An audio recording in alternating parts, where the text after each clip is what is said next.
ಈ ಒಂದು ಮುಂಜಾನೆ ವೇಳೆಯಲ್ಲಿ ನಿಮ್ಮನ್ನು ಸಂಧಿಸೋದಕ್ಕೆ ನಾನು ತುಂಬಾ ಸಂತೋಷ ಪಡ್ತೇನೆ.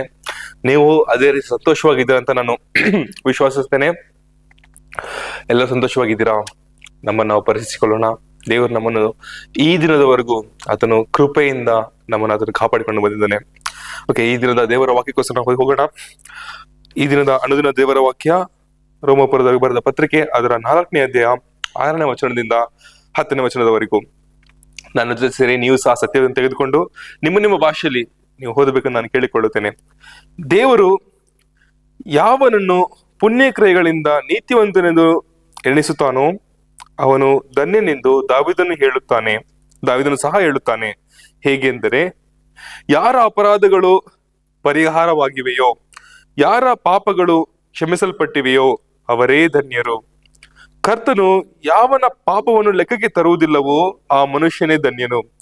ಈ ಶುಭ ವಚನವು ಸುನ್ನತಿ ಇದ್ದವರಿಗೆ ಮಾತ್ರವೋ, ಸುನ್ನತಿ ಇಲ್ಲದವರಿಗೆ ಸಹ ಆಗುತ್ತದೆಯೋ? ನೋಡೋಣ.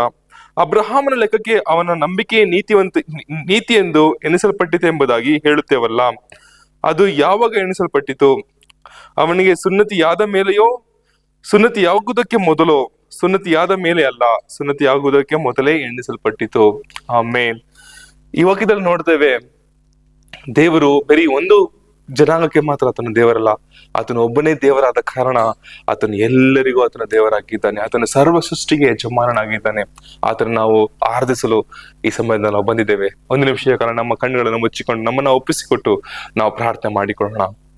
ಅಪ್ಪ, ಪರಿಶುದ್ಧನು ನೀತಿವಂತನು ಪರಲೋಕದ ತಂದೆ ದೇವರಾಜ, ಈ ಒಂದು ಬೆಳಗ್ಗೆ ಸಮಯಕ್ಕಾಗಿ ನಿಮಗೆ ಸ್ತೋತ್ರ ಮಾಡ್ತೇವೆ ಸಪ. ಅಪ್ಪ, ಈ ಒಂದು ಬೆಳಗ್ಗೆ ಸಮಯದಲ್ಲಿ ರಾಜ್ಯ ಕರ್ತನೆ ಸಪ. ಅಪ್ಪ, ಅಬ್ರಹಾಮನ್ ತಮ್ಮ ಕರ್ತನೆ ತಮ್ಮ ನಂಬಿಕೆಯಿಂದ ನೀತಿವಂತನೆಂದು ಎನಿಸಲ್ಪಟ್ಟ ರೀತಿಯಲ್ಲಿ ರಾಜ್ಯ ಕರ್ತನೆ ಅಪ್ಪ. ದಾವೀದನು ಹೇಳಿರುತ್ತಿಲ್ಲ ರಾಜ, ಯಾರ ಪಾಪಗಳು ಕ್ಷಮಿಸಲ್ಪಟ್ಟಿದೆಯೋ ಅವರು ಧನ್ಯರು ಅಂತ ಹೇಳೋ ಪ್ರಕಾರ ರಾಜ್ಯ ಕರ್ತನೆ ಸಪ ನಾವು ನಂಬುತ್ತೇವೆ.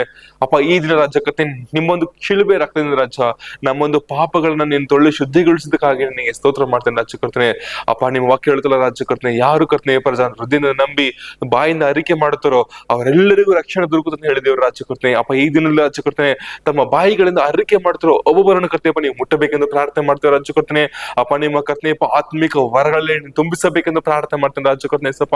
ಅಪ್ಪ ಕರ್ತನೆ ನೀನು ಬಲಪಡಿಸು ರಾಜ್ಯ ಕರ್ತನೆ ಸಪ.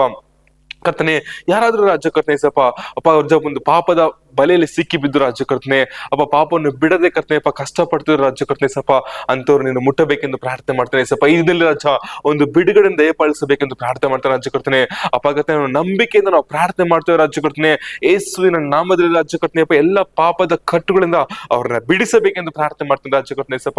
ಅಪ್ಪ, ನೀವು ಒಂದು ರಕ್ಷಣೆಯನ್ನು ಈ ದಿನದಲ್ಲಿ ದಯಪಾಲಿಸಬೇಕೆಂದು ಪ್ರಾರ್ಥನೆ ಮಾಡ್ತೇನೆ ರಾಜ್ಯ ಕರ್ತನೆ ಸೇಯ ಅಪ್ಪ. ಕರ್ತನೆ ಹಾಗೆ ಮಾಡಕ್ಕೆ ಸ್ತೋತ್ರ ಮಾಡ್ತೇನೆ ರಾಜ್ಯ ಕರ್ತನೆ. ಕುಟುಂಬಗಳಲ್ಲಿ ಸಮಾಧಾನವು ಕರ್ತನೆ ಶಾಂತಿಯನ್ನು ನೀನು ದಯಪಾಲಿಸ ರಾಜ್ಯ ಕರ್ತನೆ ಅಪ್ಪ. ನಾವು ಯೇಸುವಿನ ಕರ್ತನೆ ಕೊನೆಯ ದಿನಗಳಲ್ಲಿ ಬಂದಿದ್ದೇವೆ ರಾಜ್ಯ ಕರ್ತನೆ. ಇಲ್ಲಿವರೆಗೂ ರಾಜ ನೀವು ನಮ್ಮನ್ನು ಕಾಯ್ದು ಕಾಪಾಡಿದ್ರೆ ನೀವು ಸ್ತೋತ್ರ ಮಾಡ್ತೇನೆ ರಾಜ ಕರ್ತನೆ. ಇನ್ನು ಮುಂದೆ ಸಹ ರಾಜ ನಿಮ್ಮೊಂದು ಕೃಪೆಯಲ್ಲಿ ನಮ್ಮನ್ನು ನಡೆಸಬೇಕೆಂದು ಪ್ರಾರ್ಥನೆ ಮಾಡ್ತೇನೆ. ಪ್ರಾರ್ಥನೆಗಳಿಗೆ ಸ್ತೋತ್ರ ಮಾಡ್ತೇನೆ. ನಜರೇತಿನ ಯೇಸು ನಾಮದಲ್ಲಿ ಪ್ರಾರ್ಥಿಸ್ತೇನೆ ಜೀವನ ತಂದೆಯೇ, ಆಮೇನ್. ದೇವರು ನಿಮ್ಮನ್ನು ಆಶೀರ್ವದಿಸಲಿ.